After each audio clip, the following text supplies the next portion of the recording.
Hello दोस्तों, स्वागत है आपका मेरे यूट्यूब चैनल में जिसका नाम है मैथ्स लेवल अप। यहाँ पर हम लोग मैथ पढ़ते हैं। सबसे पहले तो मैं आप सबको सॉरी कहना चाहता हूँ क्योंकि मैं बहुत दिन से वीडियो नहीं बना पा रहा था, क्योंकि मेरे दोनों तरफ का जो दांत है उसमें प्रॉब्लम था और प्रॉब्लम इतना ज़्यादा था कि मुझे दांत निकलवाना पड़ा। एक तरफ का तो मैं निकलवा चुका हूँ, एक तरफ का बाकी है जिसे मैं कुछ दिन में निकलवा लूँगा।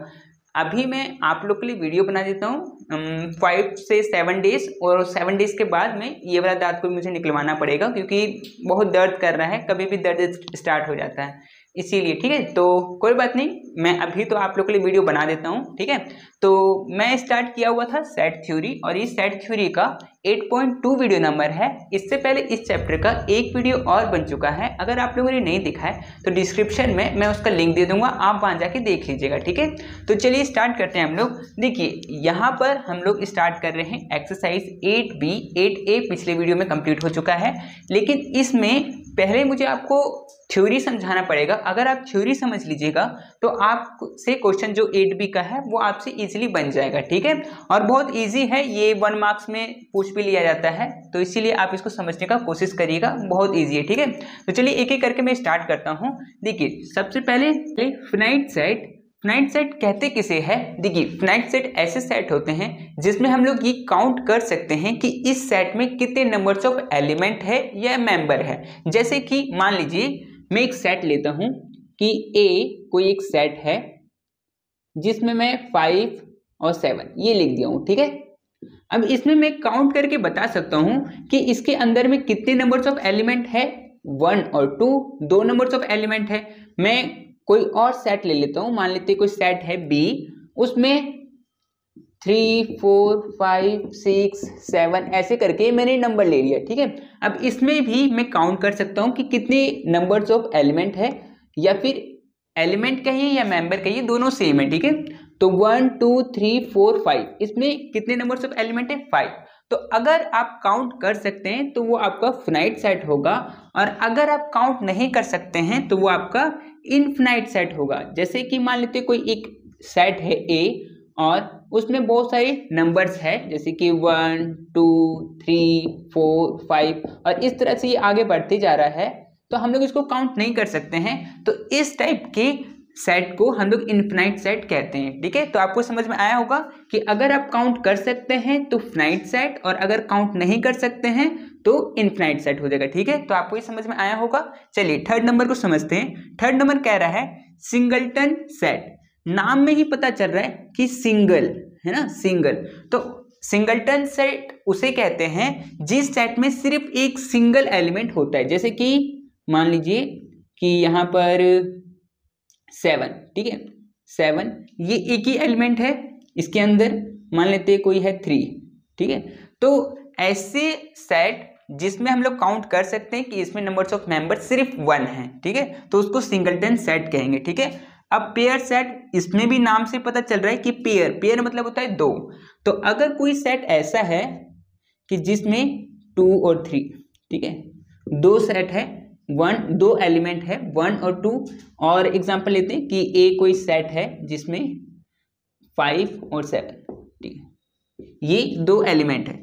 ठीक है, तो इसमें कितने 1 और 2, तो अगर 2 रहेगा तो उसको पेयर कहेंगे, अगर 1 रहेगा तो हम लोग उसको सिंगलटन सेट कहेंगे।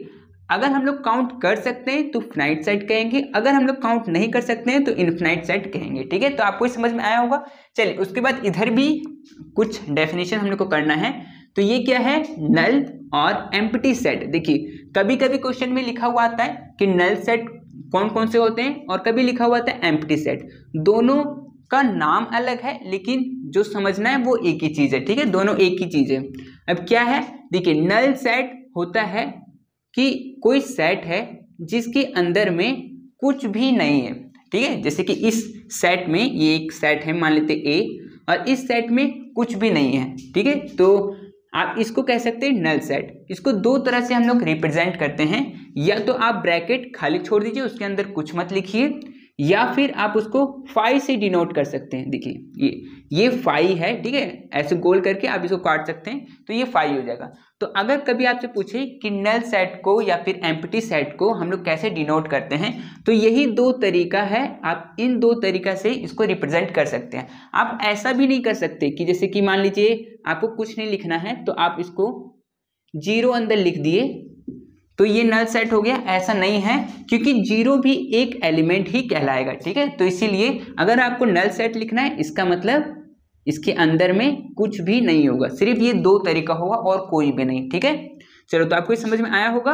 और ये भी नहीं हो सकता कि आप इसको ब्रैकेट में ऐसे फाइल लिख दिए हो, ये भी नहीं हो सकता, ठीक है।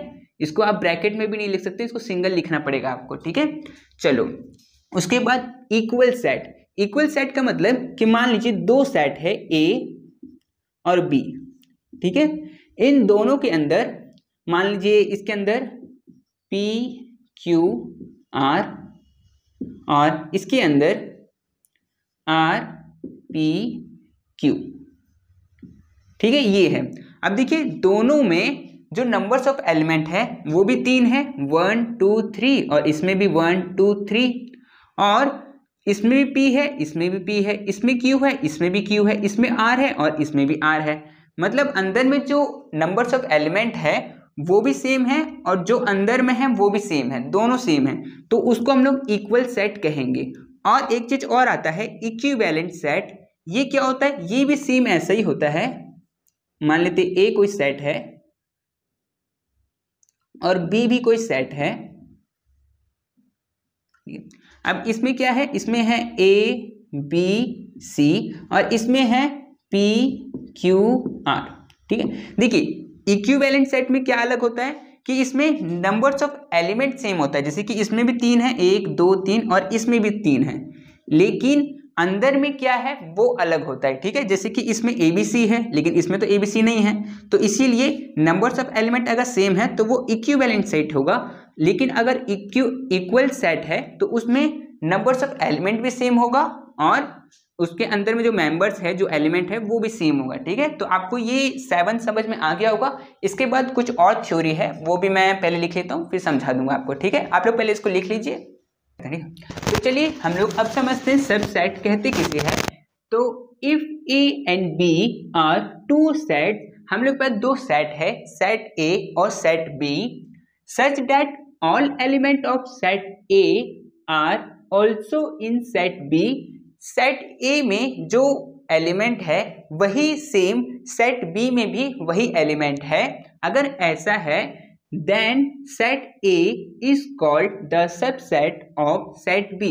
तो हम लोग कह सकते हैं कि जो सेट A है वो सबसेट है सेट B का, ठीक है। अब देखिए मैं एग्जांपल से समझाता हूँ। जैसे कि यहाँ पर एक सेट है, A से डिनोट किया है मैंने। A एक सबसेट है, सेट है, उसमें नंबर्स ऑफ एलिमेंट कौन कौन से हैं? 3 5 7, ठीक है, ये है एलिमेंट। B भी एक सेट है, इसमें कौन से एलिमेंट है? 7 5 3, ये सब है। अब देखिए इसमें 3 है, इसमें भी 3 है, इसमें 5 है, इसमें भी 5 है, इसमें 7 है, इसमें भी 7 है। तो जो सेट A में है वही सेट B में भी है, तो हम लोग कह सकते हैं कि A जो है वो सबसेट है B का, ठीक है। तो जो सबसेट है उसको ऐसे इंडिकेट करते हैं, ठीक है, इस तरह से करके और नीचे में लाइन। तो ये हुआ सबसेट को इंडिकेट करने का, ठीक है। तो ऐसे आपको समझ में आया। एक और एग्जांपल लेते हैं कि A एक सेट है, A B C इसमें मेंबर है, B भी एक सेट है, उसमें A B C D E member है, ठीक है। अब देखिए मैंने क्या बोला था कि A में जो नंबर्स ऑफ मेंबर जो है, इसमें मेंबर है, वो B में भी होना चाहिए। अब B में A B C तो है पर एक्स्ट्रा भी है, तो एक्स्ट्रा है तो चलेगा, उससे दिक्कत नहीं है, ठीक है, पर A में जो है वो B में होना चाहिए था, तो वो चीज़ तो है, तो हम लोग कह सकते हैं कि A जो है वो सबसेट है B का, ठीक है। तो आपको ये समझ में आया होगा कि अगर सबसेट पूछे तो आप किस तरह से इसको देख के समझ सकते हैं। इसी तरह से सेम एक प्रॉपर सबसेट भी होता है, दोनों सेम है, बस छोटा सा अंतर है। छोटा सा अंतर क्या है कि प्रॉपर सबसेट में एक या एक से ज़्यादा, जैसे कि यहाँ पर एग्जाम्पल मैं दे रहा हूँ कि A एक सेट है और B एक सेट है। A में क्या है? ए में 5, 8, 9 है और बी में क्या है 5, 8, 9 और 10 है। तो जब आप प्रॉपर सबसेट करिएगा तो उसमें क्या होता है कि एक चीज बी में ज्यादा होना चाहिए।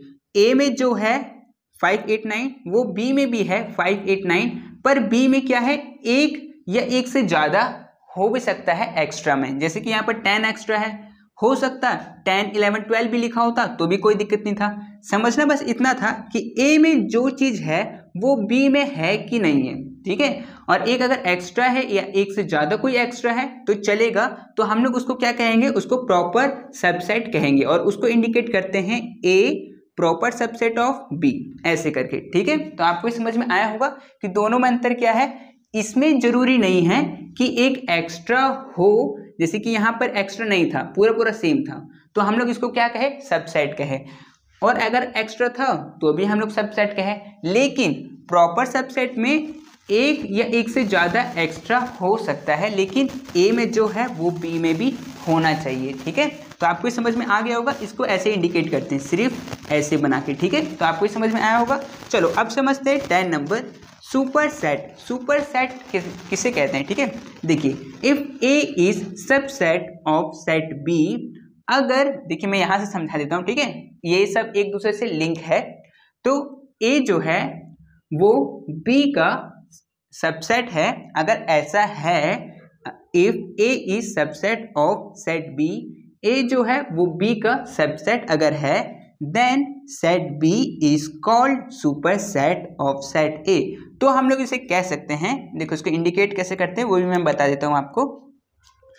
अगर ए बी का सबसेट है, जैसे कि यहां पर मैंने लिखा हुआ है कि सबसेट है, तो मैं इसको कह सकता हूं कि बी क्या है, बी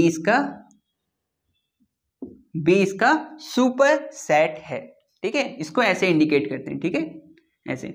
अगर ए बी का सबसेट है तो बी क्या है, बी इसका सुपर सेट होगा, ठीक है। वही चीज मैंने यहाँ पर लिखा हुआ है, ठीक है। तो आपको समझ में आया होगा। तो इसके बाद 2-3 और है, वो भी मैं आपको समझा देता हूँ, तो पूरा जो भी डेफिनेशंस है वो सब कंप्लीट हो जाएगा, ठीक है। तो आप लोग इसको लिख लीजिए। तो चलिए हम लोग अब समझते हैं कि पावर सेट कहते किसे हैं। तो पावर सेट का मतलब हुआ the set of all possible subset of a set. मतलब हम लोग के पास कोई सेट है, उस सेट का जितना भी पॉसिबल सबसेट हो सकता है वो हम लोग को यहाँ पर लिखना होता है, ठीक है। जैसे कि यहाँ पर बी एक सेट है और उसमें कितने नंबर्स ऑफ एलिमेंट है, सिर्फ 1 है, और इसका हम लोग को सबसेट लिखना है। तो हम लोग कैसे लिख सकते हैं, देखिए क्या क्या पॉसिबल सबसेट हो सकता है। जैसे कि एक तो कॉमन जो कि सब में होगा वो होता है 5, ठीक है, ये 5 ये सब का सबसेट होता है। तो एक ये तो आपको सब के लिए लिखना पड़ेगा। दूसरा आप इसको लिख सकते हैं ए, बस ये 2 तरीका हो सकता है इस सेट के लिए, ठीक है। जो 20 सेट हम लोग को दे रखा है, इस सेट के लिए एक ये लिख सकते हैं और एक ये लिख सकते हैं, ठीक है। तो ये दोनों क्या हुआ, ये दोनों हम लोग का पावर सेट हुआ, ठीक है। दूसरा ये सी नंबर, इसमें नंबर्स ऑफ एलिमेंट कितना है, 1 और 2 एलिमेंट है। तो इसमें हम लोग क्या क्या लिख सकते हैं, इसका पावर सेट क्या क्या बन सकता है। देखिए एक तो 5 तो रहेगा ही रहेगा, ठीक है, इसको तो सबसे पहले आप लोग लिखिएगा। उसके बाद आप लिख सकते हैं ए, ठीक है, ये लिख सकते हैं। और क्या लिख सकते हैं, बी भी लिख सकते हैं। और क्या लिख सकते हैं, और लिख सकते हैं आप ए और बी, ठीक है। तो ये क्या हुआ, ये सबसेट है, इस सी का सबसेट है, और ये पूरा क्या है, ये पूरा है इसका पावर सेट, ठीक है। तो आपको ये समझ में आया होगा कि अगर आपसे ये पूछे कि पावर सेट निकालिए इस सेट का, तो आपको कैसे निकालना है। उसी तरह से ये वाला, ठीक है, इसको मैं इधर कर देता हूँ, ठीक है। जैसे कि इसमें नंबर्स ऑफ एलिमेंट कितना है, 1, 2 और 3 है। तो इसको मैं कैसे ले सकता हूँ, देखिए एक तो मैं 5 तो जरूर लूंगा, उसके बाद क्या लूंगा, ए सबको सिंगल सिंगल ले लेता हूं मैं, ए, फिर बी को सिंगल ले लेता हूं, फिर सी को सिंगल ले लेता हूं, और उसके बाद और क्या ले सकता हूं, ए और बी को साथ में ले सकता हूं, और क्या ले सकता हूं, बी और सी को साथ में ले सकता हूं, बी और सी को, और क्या ए और सी को साथ में ले सकता हूं, ए और सी को, और ए बी और सी, ये ठीक है। तो ये इतने पॉसिबल इसके सबसेट हो सकते हैं इसका, है ना, और तो कोई हो नहीं सकता है। तो ये हुआ आपका पावर सेट, ठीक है। तो ये क्वेश्चन में भी आएगा, तो आप इसीलिए इसको अच्छी तरह से समझ लीजिए। तो यह तो आपको समझ में आ गया होगा कि किस तरह से आपको निकालना है। उसके बाद मैंने एक चीज़ और लिखवाया है कि नोट में क्या लिखवाया है कि power set of a set, अगर किसी सेट का हम लोग पावर सेट निकाल रहे हैं, हैविंग एन एलिमेंट, जिसमें अंदर में जो एलिमेंट है वो हम लोग मान लेते हैं कि अगर 1 है, 2 है, 3 है, 4 है, तो हम लोग कैसे पता कर सकते हैं कि इसके अंदर में कितने नंबर्स ऑफ सबसेट बन सकते हैं, ठीक है। तो जैसे कि यहाँ पर 2n फॉर्मूला है ये, जैसे कि 2n क्या, इसके लिए 2n, और यहाँ n क्या डिनोट कर रहा है, कितने एलिमेंट है। तो n कितना है, 1, यहाँ पर एलिमेंट तो सिर्फ 1 है, तो 2 का पावर 1, तो 2 का पावर 1 कितना होता है, 2, ठीक है। तो हम लोग का पावर सेट निकला कितना है, 2 निकला है, 1 और 2, ये 2 ही निकला है। उसी तरह से यहाँ पर नंबर्स ऑफ एलिमेंट कितना है, 1 और 2, 2 है, तो 2 का पावर 2, तो 2 का पावर 2 कितना होता है, 4। तो देखिए यहाँ पर पावर सेट कितना निकला है, 1 2 3 4, 4 निकला है। अब यहाँ पर डी नंबर में नंबर्स ऑफ एलिमेंट कितना है, 1 2 3, 3 है, तो 2 का पावर 3, तो 2 का पावर 3 का मतलब क्या, 2 इंटू 2 इंटू 2, इसको मल्टीप्लाई करेंगे तो आएगा 8। तो अभी देखते हैं कि हम लोग यहाँ पर सॉल्व किए तो 8 आया कि नहीं। तो 1 2 3 4 5 6 7 8 आया, इसका मतलब हम लोग का सही है, ठीक है। तो ऐसे हम लोग चेक कर सकते हैं कि हम लोग का कितना होगा, ठीक है। तो आपको समझ में आया होगा कि पावर सेट कहते किसे हैं।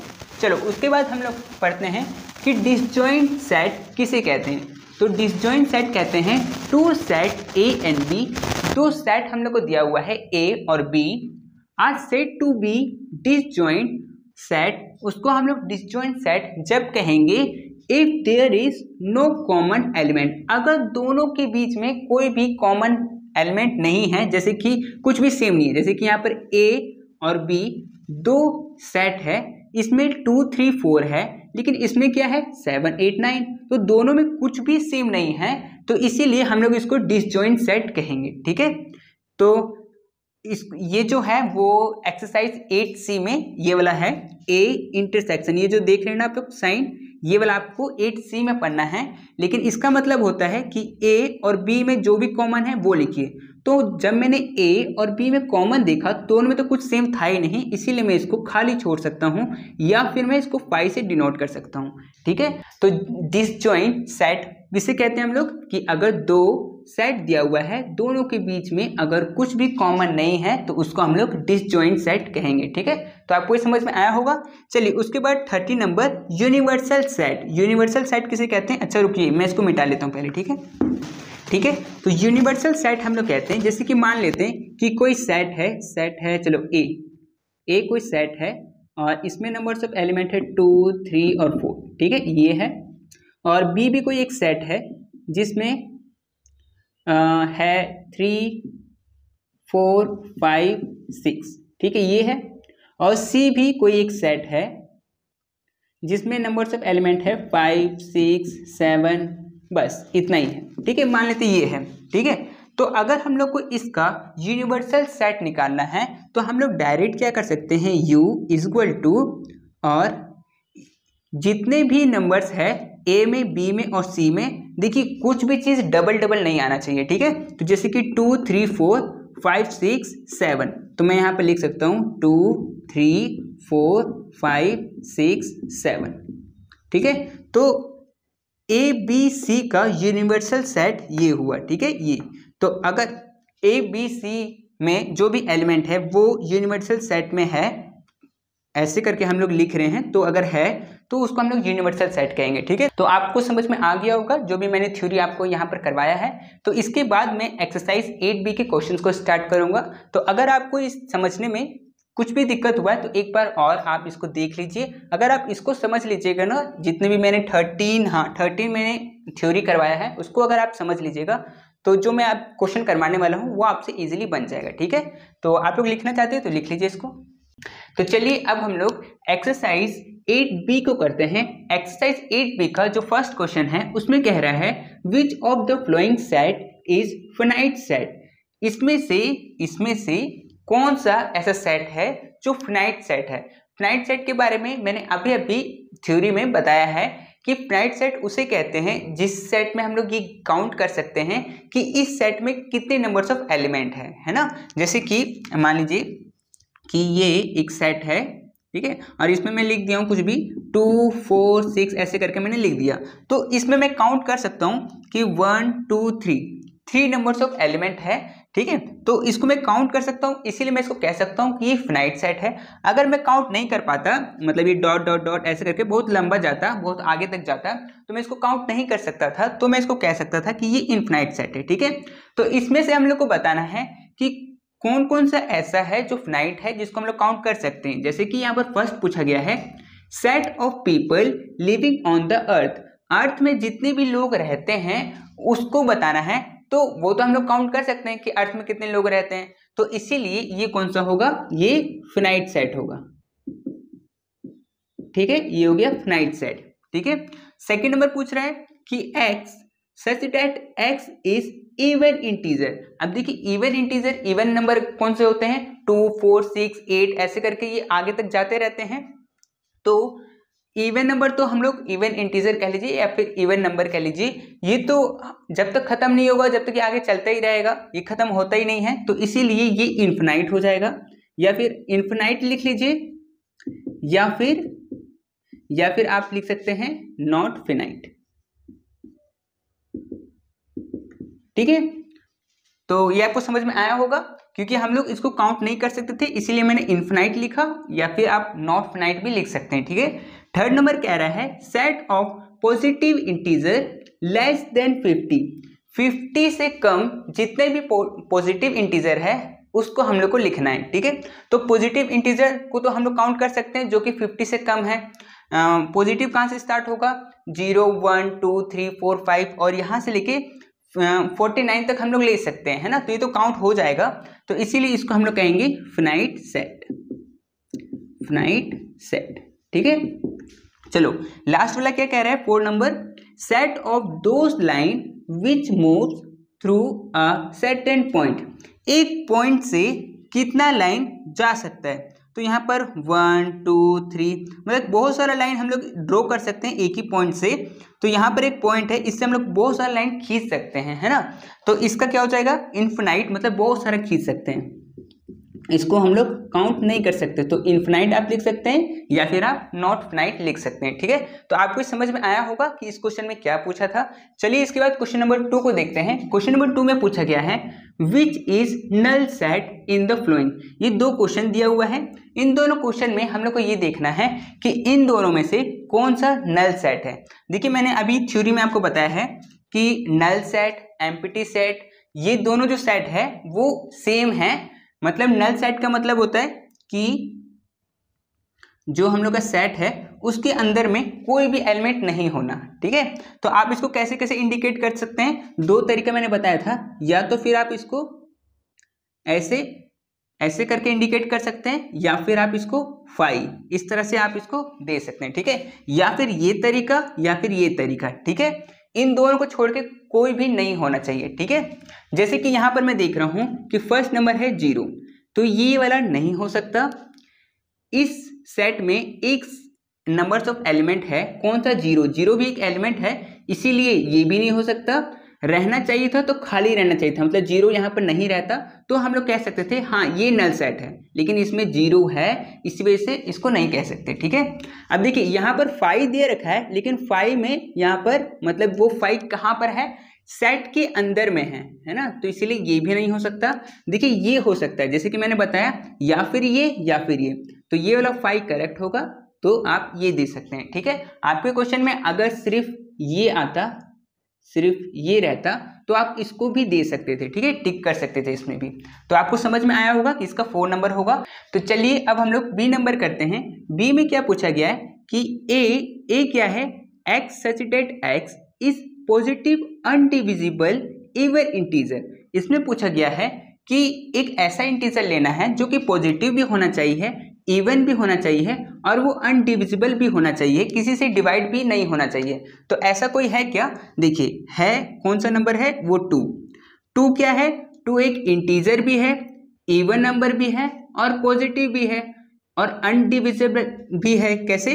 जैसे कि 2 को हम लोग किसी से डिवाइड नहीं कर सकते हैं, कर सकते हैं जैसे कि एक तो ये खुद हो सकता है 1 से, या फिर एक खुद नंबर हो सकता है 2 से, इसके अलावा कोई भी नहीं हो सकता है ना। तो इसीलिए ये वाला तो नल सेट नहीं होगा। तो सेकंड नंबर देखते हैं, सी क्या है? x such that x plus 8 equal to 8। ठीक है, तो इसको मैं सॉल्व करता हूं। तो यहां पर है x plus 8 equal to 8, plus 8 इधर जाएगा तो माइनस हो जाएगा, तो x इक्वल टू 8 माइनस 8, तो x का वैल्यू निकला 0। तो x का वैल्यू तो 0 निकल चुका है। अब एम्प्टी सेट में और नल सेट में ये चीज़ था ना कि कुछ भी नहीं बचना चाहिए है, मतलब वो पूरा तरह से खाली होना चाहिए। लेकिन यहाँ पर क्या हुआ है कि x की जगह पर तो 0 आ रहा है, तो इस वजह से ये वाला भी नहीं होगा और ये भी नहीं होगा, है ना, ये दोनों तो नहीं होगा। चलिए थर्ड नंबर देखते हैं, इसमें क्या बोला गया है?